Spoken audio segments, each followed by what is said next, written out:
Изминаа 2 недели откако асоциациите на приредувачи на игри на среќа во автомат клубови, казина и спортски обложувалници АПИС и АСО доставивме официјално барање до Собранието за организирање на јавна расправа во врска со предлог Законот за игри на среќа. Согласно член 129 став 2 од деловникот, барањето го упативме до председателот на Собранието, председателката, членовите на Комисијата за финансирање и буџет и до координаторите на сите пратенички групи. Убедени сме дека таквата демократска алка ќе овозможи представници на асоциациите и вработените во легалните објекти да споделат сопствената експертиза и професионално искуство со пратениците. За жал, не само што не добивме ниту позитивен, ниту негативен одговор, туку денес на дневен ред на пленарна седница е ставен предлог Законот за игри на среќа во прво читање. Се засилува нашиот впечаток дека некого брзината е поважна, за некого брзината е поважна од суштината. Ја користам оваа прилика да го потенцирам следното. Зборуваме за закон кој се однесува на економски сектор со повеќе од 10.000 вработени, што вкупно гледано е најголемиот приватен работодавач. Зборуваме за регулатива во која има толку сериозни последици, особено што содржи уставно спорни одредби и решенија и кои се недозволиви и се носат на брзина. Вака подготвен закон на среден рок ќе направи хаос во општеството кој тешко ќе може да се спречи.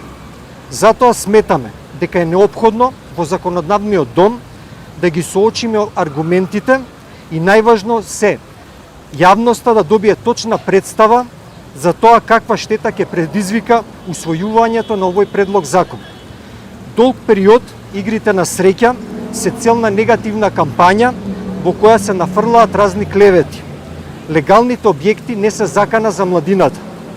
Закана за младината е популизмот кој затварајќи го овој економски сектор ќе ги направи младите лесен таргет за незаконски играчници кои ќе се организираат и одвиваат во подруми, а државата ќе нема никаква контрола.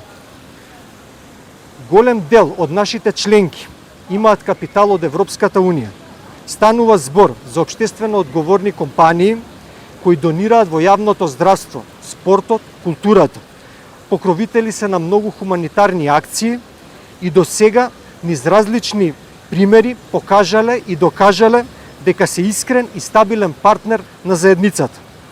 Доколку не бидеме ислушани и нашата експертиза и знаење не биде уважено со цел изработка на одржливо законско решение во согласност со највисоките европски и светски стандарди за организирање на игри на среќа, ќе бидеме принудени да ги користиме сите демократски средства и правни механизми како би ја истерале правдата до крај.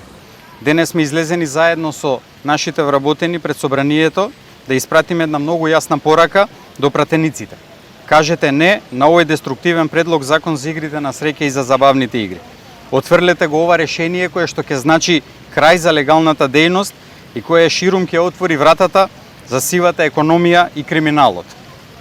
Овој предлог закон е свесна одлука една цела легална дејност да се доведе до сигурен банкрот, а повеќе од 10.000 директно вработени и десетици илјади вработени во другите придружни дејности да останат без приход и работа. Погледнете ги овие луѓе кои што ни се придружија денес. Секој еден од нив директно ќе биде погоден со губење на своето работно место ако се донесе овој монополски закон. Тоа се луѓе кои што плаќаат кредити.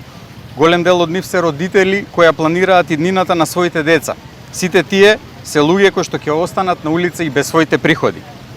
Заедно со нивните семејства тоа се близу 35.000 луѓе кои што државата свесно ги прави идни кандидати за иселување.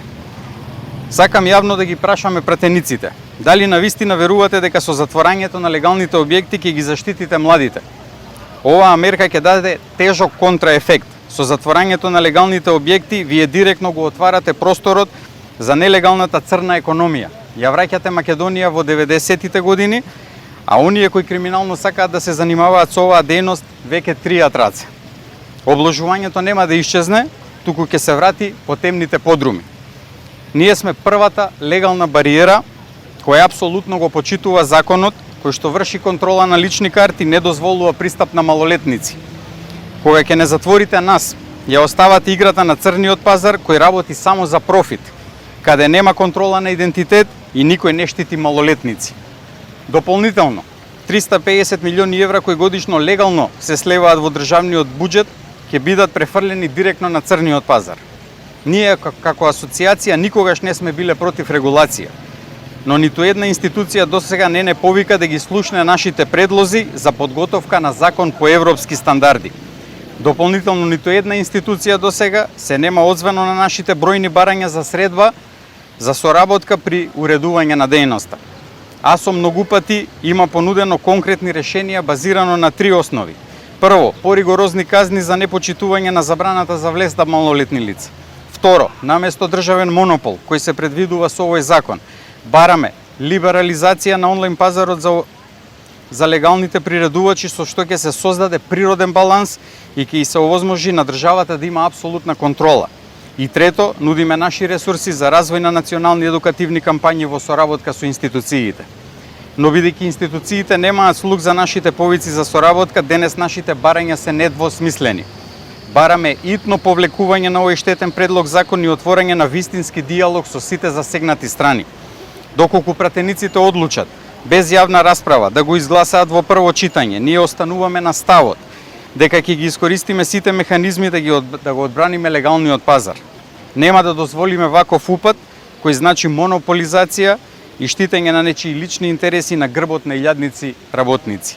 Апелираме до пратениците и до институциите да не сватат многу сериозно. Денешниот настан е само прв чекор и јасно предупредување. Доколку нашиот глас биде игнориран и законот продолжи да се турка, ова нема да биде нашиот единствен собир. Најавуваме дека ќе следат масовни протести се до конечно повлекување на овој штетен закон и спас на екзистенцијата на една легална дејност и на нашите вработени.